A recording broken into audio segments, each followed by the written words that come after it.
Good morning. We're here again for Solving Life's Next Chapter podcast for a new episode. And today we are happy to have Tawnya Williams-Christensen, who is Assisted Living Director of Fellowship Square Mesa. Thank you so much for joining us today, Tawnya. Yeah, Thank you. Tawnya. Thank you. I'm so happy to be here. I'm feeling like we're starting to meet more often. Yes. I love it. What a blessing that is. Thank you. Thank you so much. So we want to talk to you a little bit about, we find that there's a lot of miscommunication, misunderstanding around the choice of independent living, assisted living, memory care. And you are all things assisted living for sure. So one thing I thought about asking was, and this may be a launch rather than from the beginning, is tell us, because we don't have a lot of time, about two different scenarios. The best scenario, like when families make the best choice in timing and when they start looking at this, and a situation of the worst scenario that is miserable and is painful for everybody. How's that sound? So that sounds good. Okay, great. I would say the best scenario is to have conversations often and early with your parent or the person that you are advocating for. Okay. Or the persons that you have relationships with that are older than you. Okay. Having those conversations often and helping people understand what independent living is, assisted living is, and memory care is. And what's the best way for someone to learn that other than listening to the Solving Your Life's Next Chapter podcast? Like, how do they learn about that? I would go to different open houses in different communities and different areas. And you would do that when they're still living at home and I there's would. no medical concerns or no issues, right? And I would do it in a spirit of let's do some homework. Okay. Let's see what's out there. And have no real commitments to any situation or not get attached to any community or anything like that. Okay. I would just want to go as homework for our future. What is interesting and what is important to you? Right. And by going to different open houses, very low pressure events, you can kind of get a sense of what it's like. Because the more you know and the more you are educated in these different areas, the less there's fear. And it also lowers the guilt of the family members. Sure. So like a person like me that was looking for their parents, the more often you're around things and understand things, the less scary it is. Right.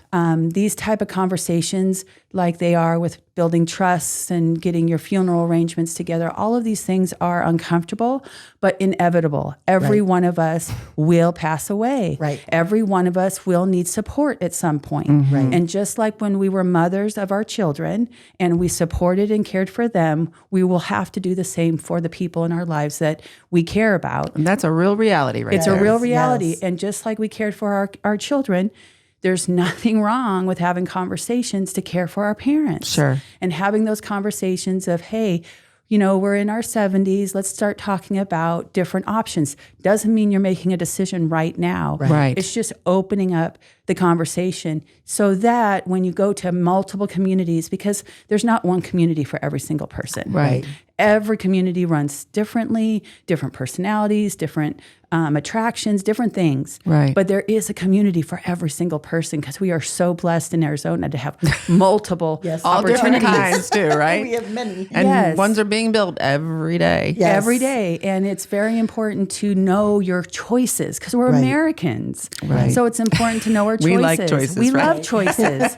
And we'll all fit somewhere. Great. But the conversation needs to happen often. Okay. And during that conversation, do you also talk about they should look into what's the difference between independent, assisted, and memory care so they understand what the options are? Right. And the other issue is every community has different criteria for independent, assisted, and memory care. Now, we have all kinds of regulations. To qualify for, say, To qualify. each. So Okay. like Fellowship Square Mesa has different criteria than, let's say, a different type of community. Okay. So when you're spending time in these low pressure activities, they do open houses all the time. They have fun do events too, don't activities they? all the time. Yeah. And you can go and say, hey, I'm interested in learning more and be a part of different activities.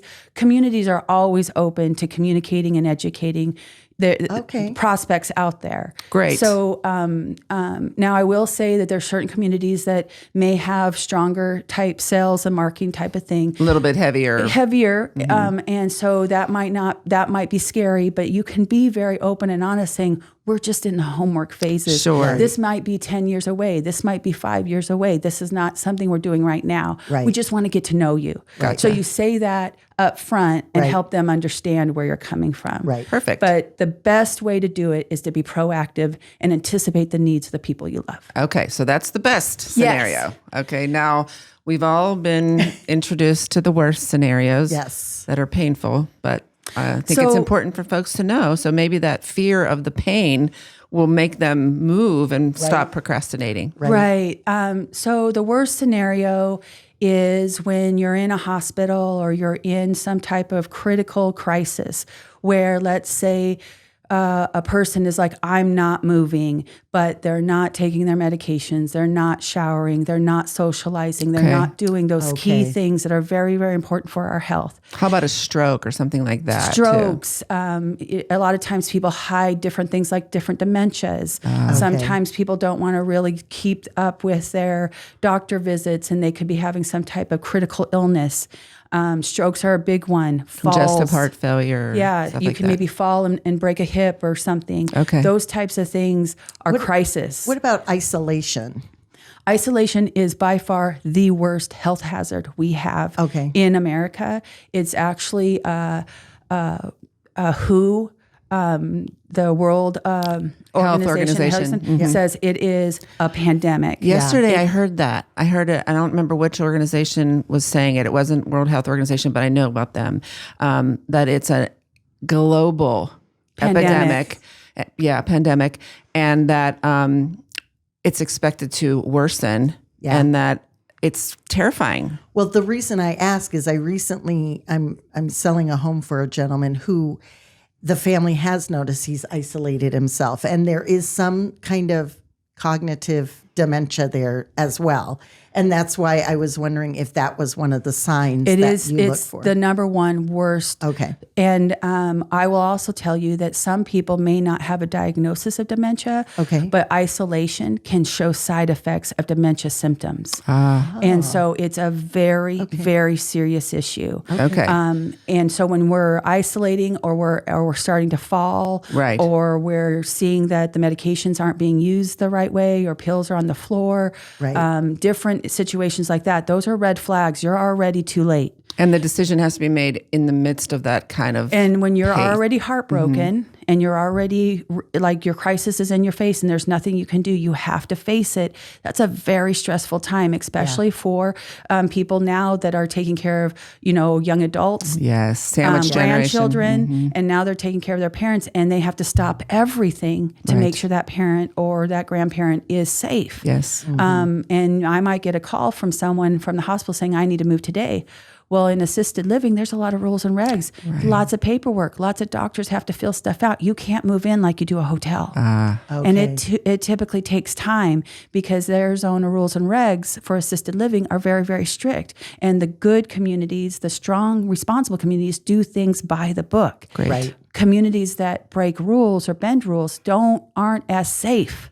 Right. So keep in mind, if you get easily into some place that it may be a place you don't want to. Yes. Right. It's a very big red flag. Very and good. families get very, very stressed and angry because they have to go through all these steps. But that's the most responsible and safest way to do it. So when you wait too late, you will put a lot of stress on yourself, which is also a major health hazard. Oh, yes. I'm really glad that we're sharing this information. And hopefully everybody can hear it. I did not realize that. I mean, I knew there were regulations with communities, but I didn't realize how strict it was. It's almost as hard as buying a house, Lydia. Oh, wow. The amount of paperwork that has to be done, it's a lot. Okay. And we do it as compassionately as possible. Sure. At the same time, we're trying to manage stress all day long. Of course. And people that are isolating are tending to hide something. They're maybe not want people to see what's going on. Right. So that's our number So they one withdraw. red flag. They withdraw. Or they're caregiving for someone and they don't want that person that's being caregived for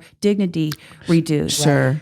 And what they're doing is putting themselves and that person in a very dangerous shouldn't be spot. that shame. There should be no shame in Right. aging. Aging, giving, they even say in the Bible that, he lived a long life. Those types of things are blessings. Right. So there's no shame in aging. There's no shame in disease either. Right. So just because you're not, super clear at 100 years old doesn't mean you did something wrong. Right. Oh, my goodness. Exactly. Right. You're still You made a it to really, 100, really for good goodness person. sake. I You made know. it to 100. You Right. know, like my daughter, sometimes she gets like a 92 or 93% on her test, and she's so upset. I'm like, it's a 92 or 93%. Yes, don't lose sight of that. Can we just say hurrah for an A? Exactly. But it's the same thing for our residents Okay. or prospects or our community members. How about maybe the folks don't really realize what happens in one of these places. So maybe you could differentiate like the day in the life of someone living in independent living and the day in the life of someone living in assisted living. Okay. So where our philosophy comes from, and I think most communities come from, is we try to put people or place people in the least restrictive environments. And in an independent living, you have an apartment, you have security, you have, usually about a meal a day. Okay. You have housekeeping usually every other week. Okay. You have different activities that you can participate in, and you have someone checking in on you, making sure that you're doing okay, usually about once a day. Right. We have different protocols and criterias at my community. If someone hasn't eaten in 3 days, our chaplain or somebody comes over and checks them in independent living. Great. It's a very free way of living. You don't have a curfew. You come and go as you please. You travel as you please. You do your life on your terms, your way. You just don't have the burden of making sure your house is clean, making sure the yard is done. Right. You don't have those types of expenses. You don't have to cook for yourself. You have a chef at the community that puts like nice that. nutrition together.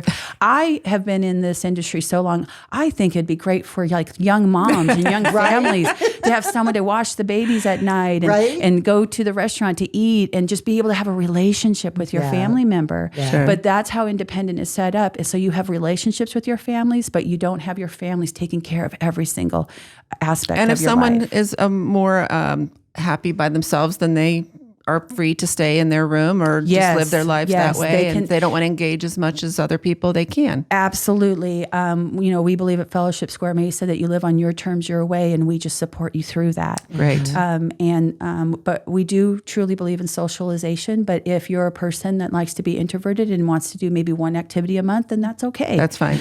But it's all prepared for you. You don't have to put any work into organizing it or figuring out your rides or anything like that. We support you through that. That's really. But you have activities throughout the day for All many day of long, the, yep. All day, every day. And because we believe socialization is key to our health. Right. We offer opportunities for volunteering and having purpose and having different things. We have a gentleman who takes care of 102 rose bushes on our campus. Wow, that's fantastic. And I'm all about volunteering, as you know. Yes, of course you are.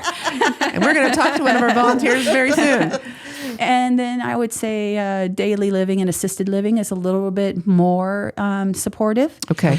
And we put service plans together based on your abilities and your personality. Great. And your interests. So it's a criteria for that. It's not the same for everybody. It's Custom. No, everything is customized. Okay. In most communities, not everywhere, but in most communities, that's the way You to can go. choose how many meals you want, that kind of thing. You choose how much activities you want to be. We do give suggestions of how we think you'd best be served. Right. Because when you see people falling, that means they don't have enough services. When you see people having difficulty in figuring out where they want to go, that means they're not being supported correctly. Okay. So there's criteria that we have in place. It's really nice to have your eyes on someone. Like if you're a family member and maybe you don't even live near your parent or your loved one, and to know that there's just a little bit of an extra eye on them in this independent living is confidence building. Yeah. More hearts, more eyes, more intuition on people. The safer, the healthier you are, the more supportive you are. And there are scientific studies out that you do live 5 to 10 years longer in an assisted living, in an independent living type situation because you are supported to the right level. Supported. You've got the socialization. You've got the food that's The nutrition. Yes. Exercising. Very good. And people, helping you, encourage you to make better choices for yourself. Absolutely. Right. But we still in assisted living live on their terms, their way.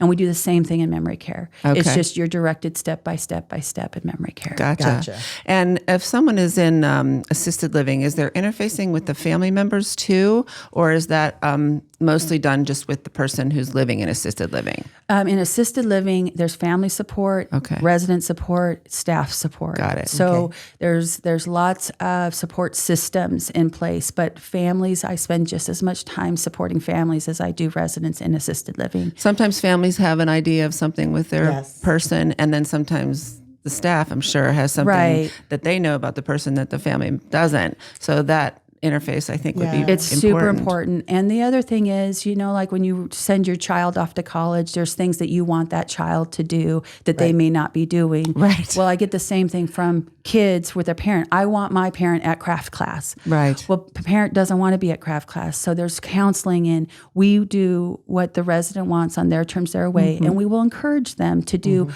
as many things as possible. But we do have to. They're still a human and an they adult. still have their choices. They're still an American person, and they still get to choose what they want to do. So sometimes we help with that dynamic. Great. Do you find, Tawnya, that sometimes, because I see it on my side of things, do you find that the families are not they don't realize the dynamics of their loved ones? So they're in denial sometimes, or maybe they don't understand what their loved one's going through. And so do you think a lot of it is just the expectations of the family needs to understand and things like that? I would say all day, every day. Okay. Especially with our residents in memory care. So it's a lot of educating and helping them understand the disease process and helping them understand their personality. But you also have to remember that these people lived together for a very long time. They installed toxic buttons in each other. Yeah. There's a lot of different dysfunction that goes on. And we're just there to help them see the person for who they are, not necessarily focus on that trauma.